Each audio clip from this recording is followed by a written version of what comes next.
새해가 되었습니다. 새해를 맞이해서 다시 후회로 가득한 삶을 살지 않고 의미 있고 보람 있는 삶을 살고자 하는 소원이 우리 모두에게는 있습니다. 그렇다면 우리들이 바르게 사는 길이 무엇인가를 깊이 생각하고 검토해 봐야 될 것입니다. 우리가 바른 삶을 살지 않을 때 우리의 삶에는 몇 가지 중요한 증상들이 나타나는데, 첫째는 지금 내가 살고 있는 그 삶이 열심히는 살고 있지만은 성취감, 행복감이 느껴지지 않는다라고 생각하는 것입니다. 두 번째는 지금 살아가는 삶이 이건 진짜 내가 원하는 삶은 아니다라고 하는 그런 느낌을 계속 받는 것이죠. 세 번째, 가정과 인간관계에 있어서 뭔가 중요한 문제가 내게는 있다라고 자꾸만 생각하는 것입니다. 네 번째, 자신을 보면서 왜 나는 이렇게 틀에 박혀 있는 삶을 계속 살아야 되느냐, 뭔가 변화되면 좋겠다라고 하는 생각을 하는 것입니다. 성도 여러분, 특별히 우린 그리스도인입니다. 그리스도인으로서 우리의 바른 삶을 살기 위해서 필요한 것은 무엇이겠습니까? 무엇보다도 나는 하나님의 부르심을 받고서 오늘을 살아가느냐, 한 해 한 해를 살아가느냐를 점검해야 됩니다. 하나님은 살아계시며 인격이십니다. 아멘. 그렇기 때문에 그 살아계신 하나님께서는 우리를 부르시고 말씀하시고 함께 하시는 분이십니다. 그런데 이와 같이 살아계신 하나님의 부르심을 우리들이 받은 것 확인할 수가 없다라고 하면 우리가 참 믿음 불가능하고 믿음이 자란다는 것, 그것도 어려운 것입니다. 하나님의 부르심을 받은 자녀라고 하는 확신이 있어야 되고, 그렇다면 하나님의 사람에게 주님께서 주시는 꿈이 있어야 될 것입니다. 하나님이 주신 꿈과 비전이 있으십니까? 만일 없다면 우리들은 정말 10년, 20년 살아도 헛되게 살 수밖에 없는 것입니다. 이렇게 하나님의 사람으로 꿈을 가지고 바르게 살고자 하는 열정이 과연 나에게는 새해를 맞이해서 얼마나 뜨거운가를 확인해야 될 것입니다. 오늘 본문 말씀은 주전 7세기 이사야 선지자가 예언했던 말씀입니다. 당시 이스라엘은 범죄하고 타락해서 나라가 망해서 바벨론의 포로가 되어 갑니다. 하나님이 예언하신 말씀 그대로 이루어져서 이스라엘 백성들은 바벨론에서 70년이라고 하는 긴 세월을 어둠 속에서, 절망 속에서 포로로 지내는 것입니다. 정말 참혹한 시간이죠. 돌아갈 땐 그 이스라엘 예루살렘은 이미 폐허가 된 지 오래되었습니다. 그들에게 남아있는 것 아무것도 없습니다. 하나님의 백성이라고 하는 신분의식, 그리고 또한 이스라엘 땅 아무것도 없죠. 암담한 그러한 고통과 절망과 그 아픔, 그리고 끝없는 어둠 그 자체였습니다. 그런데 오늘 놀랍게도 하나님께 말씀하시죠. 약속하십니다. 그리고 명령하십니다. 이스라엘은 회복된다. 그리고 만민에게 복음의 빛을 발하게 된다. 그렇기 때문에 오늘 본문에서 선지자를 통해서 하나님 말씀하시는데, 일어나 빛을 발하라 말씀하시는 것입니다. 눈으로 보면은 정말 처참한 현실입니다. 이스라엘 예루살렘 폐허가 되어 있습니다. 하나님의 백성들, 그들은 하나님의 백성이라고 하지만 포로 상태에 있습니다. 그런데 하나님께서 은혜를 주실 것이고 그렇도록 바라던 고국으로 돌아가게 하실 것인데 사명이 있다는 것이죠. 그것은 일어나 빛을 발하라고 하는 것이었습니다. 그런데 이와 같이 일어나서 빛을 발할 수 있는 이유가 궁극적으로 있다면 무엇입니까? 하나님 말씀하십니다. 어두운 그늘은 지나가게 된다. 이스라엘의 빛이 이르렀기 때문이다. 하나님의 진노를 받아서 지금까지는 어둠이었지만은 어둠은 다 거치고 하나님의 영광이 임하게 된다라고 하는 것입니다. 하나님 말씀하시면 그대로 될 것을 믿으십니까? 놀라운 말씀입니다. 1절 말씀, 일어나라 빛을 발하라 이는 내 빛이 이르렀고 여호와의 영광이 내 위에 임하였음이니라.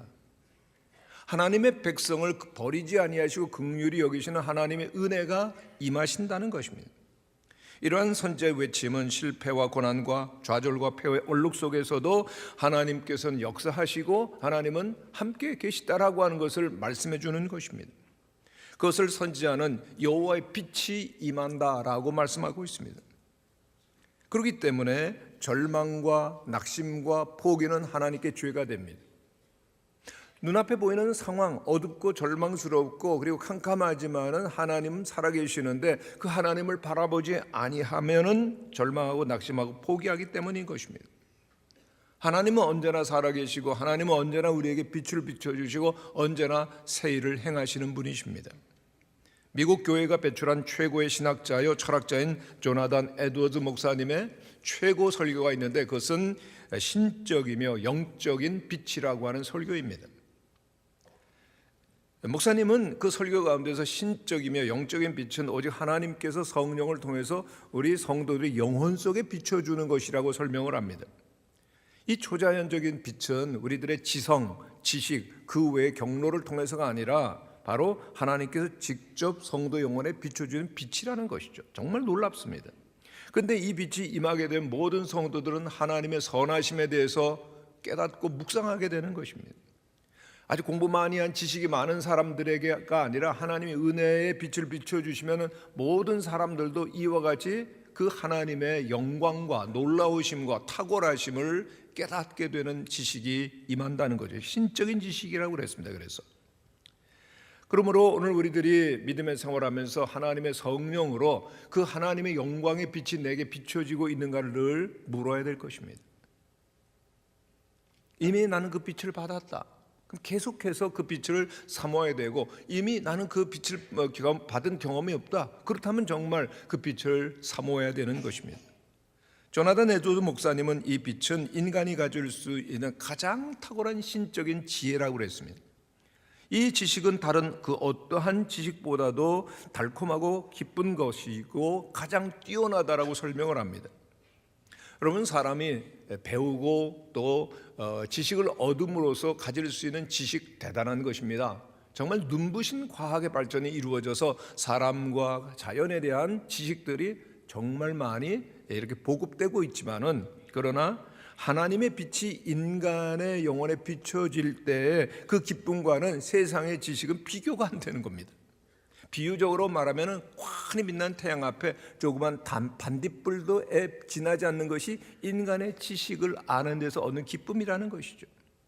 성도 여러분, 하나님의 빛이 우리의 영혼에 비춰지게 되어지면은 아무리 어려운 생활, 그리고 고통과 그리고 어둠이 깊다 할지라도 환한 빛이 비치기 때문에 그 평안과 기쁨을 누리게 됩니다.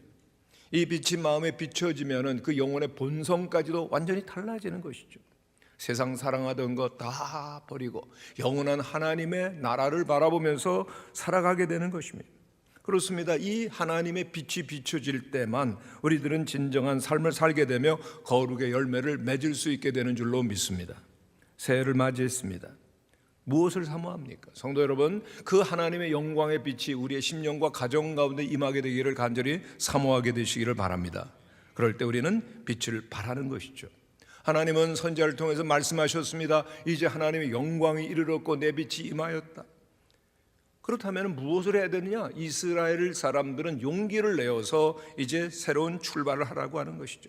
지금까지는 이스라엘 백성들 바벨론의 초라한 포로 생활을 했습니다. 예루살렘 성과 그리고 성전을 다 빼앗겼습니다. 무너졌습니다. 그래서 얼굴을 들 수가 없었습니다. 우리는 하나님의 백성이다. 그 증거가 뭐냐? 얼굴을 들 수 없고 말할 수가 없었습니다. 그러나 이제 하나님께서 새 역사를 이루실 것이기 때문에 모든 것을 회복하시고 잃은 것들을 되찾게 될 것이기 때문에 믿음으로 일어나라고 말씀하십니다. 일어난다라고 하는 것은 이제 깨어서 행동하라고 하는 의미를 갖고 있습니다. 이스라엘 백성들은 영적인 무지와 무감각으로 말미암아서 하나님의 백성으로서 마땅해야 될 사명을 감당할 수가 없었습니다. 깊은 어둠 속에 잠에 빠져 있는 것입니다. 왜요? 현실을 보면 당연한 거예요. 너무나 암담하잖아요. 나라를 잃어버렸습니다. 그들은 포로입니다. 그리고 돌아가야 될 예루살렘 다 무너졌습니다. 절망하고 원망하고 불신앙의 늪에 빠져 있는데 하나님은 아니라고 하는 것이죠. 성도 여러분, 오늘 우리들이 살아가야 되는 현실 어떻습니까? 정말 암담하다라고 말합니다. 절망하고 두려워하고 그리고 또한 포기하고 있고, 그런데 그렇게 그대로 있으면 문제는 해결되지 않고 더 깊어지는 것입니다. 하나님께서는 오늘 말씀하십니다. 여호와의 영광이 내 위에 이르렀고 빛이 이르렀다라고 말씀하시면서, 그렇다면은 우리들이 믿음으로 하나님은 살아계시다라고 선포하며 일어나라고 하시는 것입니다. 뉴질랜드에서 새생명교회를 목회하시고 남태평양 선교를 위해서 적극적으로 열정적인 사역을 하시는 황병호 목사님, 정말 신실하신 목사님이신데 참 교제를 할 수 있는 기회가 있었습니다. 그런데 이 목사님에게는 딸 유진이가 있습니다. 그러니까 어릴 때 뉴질랜드로 이민 가고 목회를 시작하셨는데 영어식 이름으로는 에스더라고, 죽으면 죽으리라고 하는 믿음을 가지고 신앙생활하라고 하는 뜻으로 이름을 지어줬습니다. 근데 지금은 대학을 졸업하고 이제 취업을 앞두고 있는데, 이 유진이가 초등학교 6학년 때 일입니다. 수업 시간에 과학 선생이 들어오더니 공포 분위기를 쫙 조성하더라는 거예요. 수업을 시작하면서 과학적 증거를 계속적으로 대면서 하나님은 존재하지 않는데 그 하나님 믿는 거 정말 어리석고 그리고 무지한 일이다라고 쫙 얘기를 합니다. 그러면서 말합니다. 이 가운데서 하나님이 여전히 지금도 살아계시다고 믿는 학생이 있으면 손 들어보세요. 수업 시간이 조용한 것입니다. 침묵이 흐릅니다. 그런데 목사님의 딸 유진이가 손을 번쩍 들었어요. 한 사람만이. 아무도 손 들지 않는. 뭡니까? 나는 하나님을 믿습니다. 선생님이 오히려 당황하면서 유진이를 보면서 말했다고 합니다. 야, 네가 손을 든 거 보면은 내 안에는 진짜 하나님이 계신가 보다. 유진이라고 하는 이름의 뜻, 유자가 유일할 유자라고 합니다. 나는 오직 유일하게 진리신 하나님을 믿는다라고 하는 고백을 가지고도 살게 했는 부모들의 마음이 느껴집니다. 여러분, 그 영적인 현실을 보면 뉴질랜드의 백인들의 교회는 거의 죽음 직전, 그리고 캄캄하다고 할 수가 있습니다. 영국 교회와 마찬가지인데요. 물질적으로 보면은 너무나도 풍요롭습니다. 자연적으로는 그렇게 더 말할 나위 없이 좋아서 많은 사람들이 여행 가고 살고 싶어 합니다만은 영적인 기독교의 미래는 캄캄하고 절망입니다. 근데 하나님께서 한국인들을 보내세요. 왜? 거기다 교회를 세우라고 하는 것이요. 유학도 가고 이민도 가지만은 유학 이민이 근본적 목적이 아니라 그곳에서 그들의 믿음을 가지고 하나님은 여전히 살아계시다라고 선포하면서, 그래서 그 뉴질랜드 땅에 부흥이 일어나라고 하나님은 일하시는구나라고 하는 것을 느끼게 됩니다. 성도 여러분, 하나님께서는 오늘 이 세상을 보면서 하나님의 백성들에게 일어나라 말씀하시는 것입니다. 두렵고 절망이 가득하지만 그러나 일어나라, 좌절하고 실패했지만 그러나 일어나라고 말씀하십니다. 위기 속에서도 포기하지 말고 일어나라고 말씀하십니다. 왜요? 하나님은 살아계시기 때문에, 여호와의 영광이 임하고 빛이 임하기 때문에 일어나라고 말씀하십니다. 그리고 주님의 말씀대로 일어나 순종하면 하나님께서 도와주시고 하나님께서 역사를 시작하십니다. 하나님은 전능하시기 때문입니다. 그런데 여기서 일어나라고 하는 명령은 현재형입니다. 그리고 현재 계속 진행형입니다.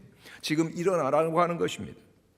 또 한번 일어나라고 했다가 주저앉고 그냥 뒤로 물러가는 것이 아니라 한번 일어나느냐 계속 전진해 가라고 하는 것입니다.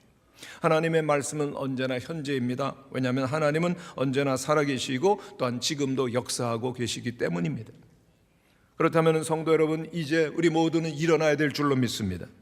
다음에 일어나지 아닙니다. 지금 당장 일어나는 것이죠.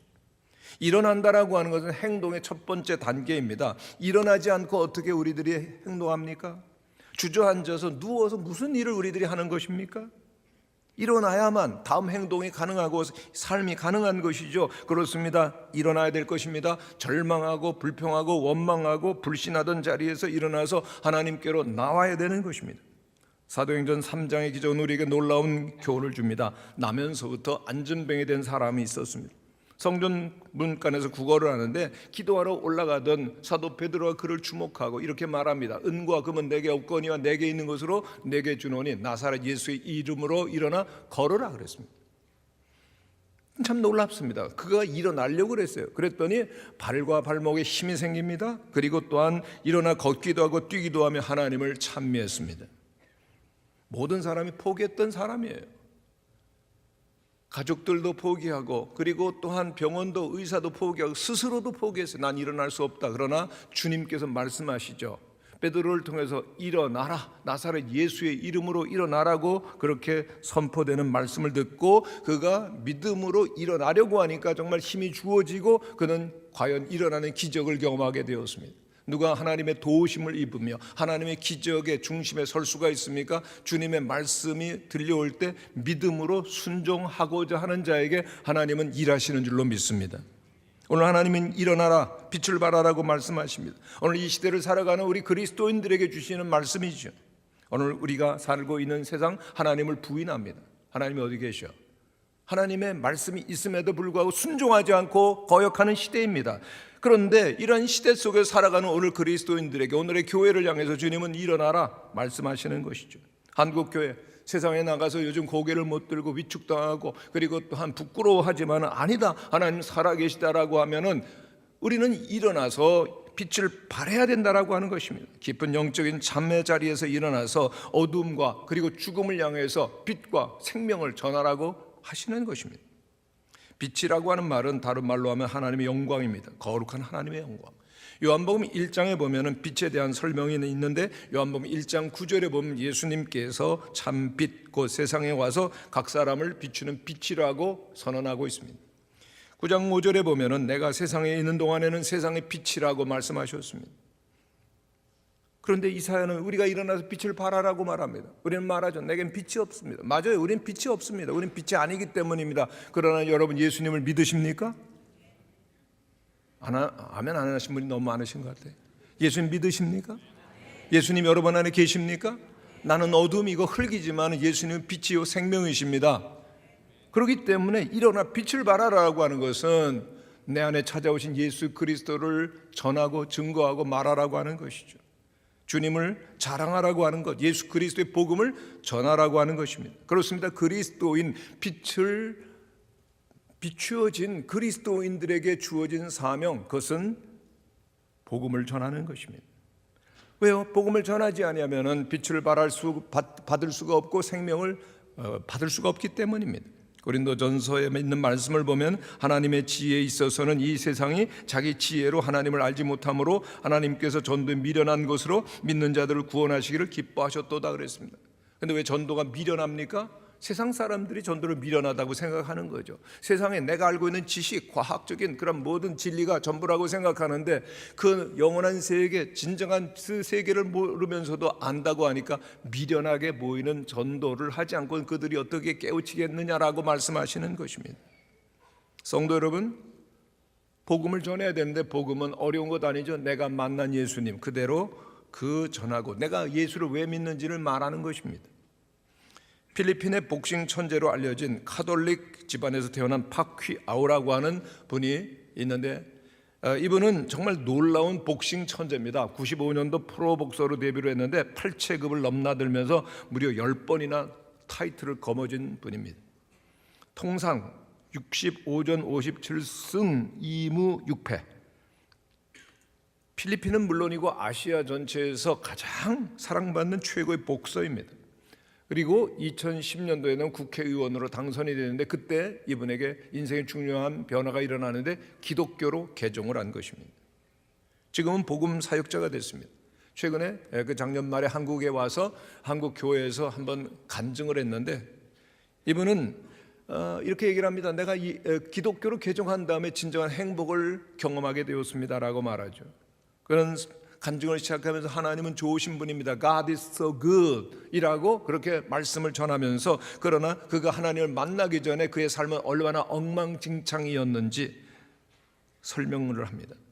복싱 챔피언입니다. 인기가 그저 유명세가 얼마나 있든지 TV 그리고 또한 영화에 계속 출연을 했고 돈을 어마어마하게 많이 벌었습니다. 여러분 돈 벌면 어떻게 살까요?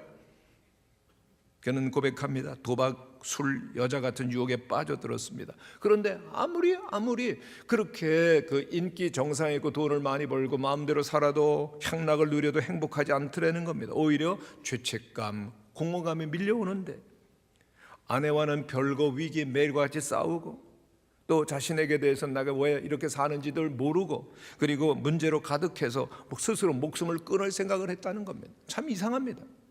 돈도 많고 모든 사람이 원하는 인기도 있고 마음대로 살아갈 수 있는데 만족이 없어요. 행복이 없어요. 그래서 자살을 생각했는데 그때 마침 권총이 옆에 없어서 자살을 못했다는 것입니다. 그러다가 2010년 말 예수님을 만났습니다. 박효는 말합니다. 어느 날 성경이 내 눈에 들어왔습니다. 내 손에 들려왔습니다. 그리고 예수님을 만난 날 무릎을 꿇고 얼굴을 땅에다 대고 눈물을 많이 흘렸고 주님께 나의 모든 죄를 조목조목 다 고백하고 회개했습니다. 주님의 빛이 그분의 심령에 비추는 것입니다. 그러고 다음 그에게 있어서의 모든 삶의 불행은 행복으로 바뀝니다. 박규하오는 매일 아침 저녁 가족과 함께 성경을 읽고 하나님 앞에 무릎을 꿇는 가정이 되기 위해서 지나는 노력을 하고 있습니다. 그러면서 말합니다. 우리는 절대로 물질로 세상으로 우리를 만족시킬 수가 없습니다. 오직 예수님으로 우리의 영혼과 심장이 채워질 때 주님 안에서 비로소 행복을 누리게 됩니다. 그러면서 말합니다. 주님의 말씀만이 생명입니다. 주님의 말씀만이 우리를 변화시킬 수가 있습니다. 말씀을 외우는 성도들이 되십시오. 말씀으로만 그의 영혼이, 가정이, 사회가 변화된다는 것입니다. 적극적으로 이렇게 박희호가 필리핀에서 복음을 전하기 시작하니까 2016년도에는 필리핀 내 이스라엘 무장단체가 그를 납치하겠다는 위협이 있었어요. 그러나 어떻습니까? 계속 복음을 전합니다. 빛을 경험했기 때문입니다. 그 간증을 듣는데 오늘도 하나님은 살아계시고 믿는 자들을 계속 일으키시며 역사하심을 알게 되었습니다. 성도 여러분, 한국교회, 우리 한국 민족 어떻게 새로운 미래가 있을 수가 있겠습니까? 아무리 여러분들이 경제를 많이 위해서 노력하고 체제와 그리고 또한 모든 시스템들을 바꾼다 할지라도 절대로 미래는 없습니다. 어두워질 뿐입니다. 오직 교회가 복음을 전해야 되는데 교회가 침체하고 또한 복음을 전하지 않는다면 우리 민족에게 정말 미래가 있겠습니까? 없습니다. 절대로 이런 상황이 계속돼서는 안 될 것입니다. 어떠한 여러분들의 상황이 그리고 또한 어떠한 장애가 있다 할지라도 교회는 복음을 전하고 세상을 살리며 하나님의 영광이 임하게 해야 되는 것입니다. 그러기 위해서 우리들은 복음을 전하는데 가장 첫 번째는 가정입니다. 박회아우가 가정에서부터 말씀을 읽고 자녀들을 가르치지 않았습니까? 성도 여러분, 여러분들의 자녀들의 미래는 여러분들의 부모님들에게 있어요. 학원 선생들에게 있는 것도 아니고 규율학교 교사들에게 있는 것도 아니고 여러분들에게 자녀들의 영혼의 미래가 있습니다. 믿습니까? 우리들은 다 예수 믿고 천국 가야 됩니다. 아멘이십니까? 그런데 우리의 자녀들은 지금 세상의 어둠에 살다가 함께 하나님의 나라 영원히 들어갈 수가 없다면 그것은 너무나 비참한 일이죠. 자녀들에게 우리들은 먼저 복음을 전해야 됩니다. 이번에 그 재직 세미나에 오셨던 신영선 목사님께서는 그렇게 말씀하셨어요. 여러분, 그 자녀들이 요즘은 그 학원이냐, 그 수련회냐, 학원이냐, 예배냐 하면은 부모들이 어디로 데려다 주냐 물었어요. 어디로 데려다 줘요? 교회로, 수련회장으로 보내야 되는데 안 그렇다는 얘기입니다. 그렇기 때문에 자녀들이 신앙은 여차하면 제껴, 이걸 삶으로 배운다는 겁니다. 오늘 우리 부모들이 먼저 하나님을 섬기고 일어나 빛을 발하지 않으면 자녀들의 미래는 없는 것입니다. 오늘 우리들은 이웃들에게도 복음을 전해야 되는 것이죠. 그래야만 민족이 복음화되고 열방 가운데 하나님의 나라가 이루어지는데 예수님께서는 승천하실 때 마지막 명령을 하셨습니다. 오직 성령이 너에게 임하시면 권능을 받고 예루살렘과 온 유대와 사마리아와 땅끝까지 이르러 내 증인이 되리라 말씀하셨습니다. 그러면 새해가 되었습니다. 그렇다면 난 누구에게 복음을 전하지? 전도 대상자를 두고 기도하고 찾아가고 전도해야 될 것입니다. 왜 하나님의 말씀에 따를 때만 세상은 밝아지고 하나님의 나라가 영광이 임하기 때문인 것입니다. 오늘 우리들이 하나님의 말씀에 순종해서 이와 같이 일하게 되어지만 하나님께서 일하시는데 놀라운 약속과 축복이 있습니다. 2절 3절 말씀 같이 한번 읽어보겠습니다. 시작. 보라, 어둠이 땅을 덮을 것이며 캄캄함이 만민을 가리려니와 오직 여호와께서 내 위에 임하실 것이며 그의 영광이 내 위에 나타나리니 나라들은 내 빛으로 왕들은 비추는 내 광명으로 나오리라. 우리가 일어나서 빛을 발하면 하나님께서 일을 하시는데 나라들은 내 빛으로 왕들은 비추는 내 광명으로 나오리라고 말씀하십니다. 여러분, 빛이 있는 곳은 사람들이 모입니다. 질서가 생깁니다. 그리고 또한 형통함이 생깁니다. 하나님께서 빛을 발하게 하시는데 그 빛을 발하게 하는 일을 하는 곳에 그 사람들이 모이고 나라들이 모이고 놀라운 일들이 이루어지는데 4절 5절에 보면 계속해서 말씀하십니다. 내 눈을 들어 사방을 보라. 무리가 다 모여 내게로 오느니라. 내 아들들은 먼 곳에서 오겠고 내 딸들은 안기어 올 것이라. 그때 내가 보고 기쁜 빛을 내며 내 마음이 놀라고 또 화창하리니 이는 바다의 부가 내게로 돌아오며 이방의 나라들의 재물이 내게로 옴이라. 놀라운 말씀인데 여러분들은 아멘을 안 하셨습니다. 놀라운 축복의 말씀, 언약입니다. 여러분, 우리들이 빛으로 돌아오게 되면 먼데 갔던 우리의 딸들과 아들들이 주님께로 돌아온다고 말하는데 그보다 더 기쁜 일이 어디 있겠습니까? 여기서 영적 순위가 나타납니다. 우리 자녀들 방황하고 어렵고 힘들다? 주님 말씀하 일어나 빛을 발하라. 그리하면 내 자녀와 내 모든 사람들이 돌아오게 될 것이다. 아멘이십니까? 이보다 더 큰 보람과 기쁨이 어디 있겠어요? 그리고 놀라운 축복들이 있습니다. 여러분, 가난이 좋아요, 풍요가 좋아요, 아픈 것이 좋아요, 건강이 좋아요, 실패가 좋아요, 성공이 좋아요. 뻔한 질문을 한다고 하시는데요, 여러분, 우리가 일어나서 빛을 발할 때 건강과 축복과 풍요로움을 하나님은 주시겠다고 약속하셨습니다. 부자로만 사는 것이 축복은 아니겠습니다만 하나님의 영광의 빛에 거하게 될 때 자녀들이 주님께로 돌아오고 그리고 풍요로운 삶을 주신다고 하는데, 이 새해에는 우리 모든 성도들에게 이러한 영적인 물질적인 축복이 가득하게 되시기를 간절히 축원합니다. 조건이 있습니다. 일어나 먼저 빛을 발하는 것이죠. 가정에서 여러분들이 정말 일터에서 빛을 발하시고자 하면은 하나님 일하십니다. 1986년 서울대 의대를 졸업하고 전문의가 된 장철호라고 하는 의사가 있습니다. 대학병원에서 그리고 개월이 생활하면서 중동, 아시아 여러 나라 다니며 단기 선교를 했는데 선교에 대한 관심도 있었지만은 신앙을 가진 의사로서 해야 될 일이다라고 당연한 일이라고 생각했기 때문입니다. 특별한 경험이 찾아오는데 2002년도 아프가니스탄을 방문했을 때입니다. 무슬림 여인이 울고 있는 아이를 데리고 왔어요. 진찰에는 특별한 이유가 없어요. 암만 조사를 해봐도 그 이유가 없는데 알고 보니까 배가 고픈 겁니다. 사실을 얘기했더니 그 엄마가 주머니에 있는 비스켓을 물에 계속 먹입니다만 아이가 양이 차지 않으니까 계속 우는 거예요. 충격이었습니다. 나는 약을 가져왔는데 먹을 것이 없는 이 아이에게 내가 도대체 무엇을 하고 있는 거지? 내가 도대체 왜 여기 있는 것이지? 생각이 들어서 마음에 강한 울림 가운데 한국에 돌아와서 계속 기도하게 되었습니다. 기도 끝에 결정을 합니다. 모든 건 내려놓고 선교사로 헌신하죠. 물론 자녀도 있었고 아무런 대책도 보장도 없었습니다. 너무나도 두려워서 아내가 말렸습니다만 그 아내도 함께 결국은 선교사로 헌신을 하게 됩니다. 중국 단동에서 의료 사역을 통하여서 복음을 전하고 탈북자를 위한 무료 진료, 빈민을 위한 진료 활동을 하였고 중국 사역 후에는 더 열악한 미얀마로 갑니다. 열악한 상황 가운데 있는 환자들 돌보면서 계속 선교를 하는데 단순히 긍휼히 여기는 것만이 아니라 어려운 이웃들과 함께하며 삶을 나누며 입을 옷을 주고 병들었을 때 돌봐주는 일을 통해서 선교를 한다는 겁니다. 가슴이 뜨거워졌습니다.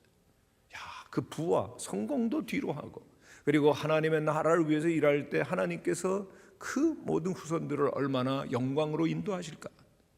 성도 여러분, 오늘 이제 새해를 맞이하면서 우리들이 꿈꿔야 될 것, 일어나 빛을 발하고 하는 하나님의 놀라운 영광스러운 초대를 우리들은 거부해서는 안 될 것입니다. 성도 여러분, 한국의 미래가 밝아오기를 원하십니까?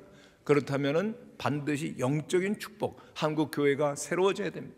한국 교회가 새로워지기를 원하십니까? 그렇다면 먼저 성도들이 가정에서 새로워져야 되는 것입니다. 그렇습니다. 여러분들이 새로워지는 것이, 여러분의 가정이 새로워지는 것이 교회가 새로워지는 일이고, 교회가 새로워지는 것이 한국이 새로워지는 것이고, 한국이 새로워질 때만 열방을 향해서 빛을 발하게 되는 것입니다. 그러면 하나님께서 축복하시는 대로 모든 자녀들이 돌아오게 될 것이고, 그리고 바다의 부와 그리고 또한 모든 세상의 부도 나라도 돌아와서 하나님께 영광을 돌리는 우리나라와 민족이 될 줄로 믿습니다. 방법은 일어나 빛을 발하는 것입니다. 이것이 바로 하나님의 명령입니다. 누가 일어날 것입니까? 하나님께서 사랑하시는, 하나님을 의지하는 우리 그리스도인들이 한 번 한 번 일어나게 되어질 때 하나님께서 오늘 이사야 60장에 주시는 약속과 축복을 허락하여 주실 것입니다. 새해를 맞이해서 우리 모든 성도들께서 이 시대 가운데서 빛을 발하는 하나님의 사람들이 되시기를 간절히 축원합니다. 기도하겠습니다.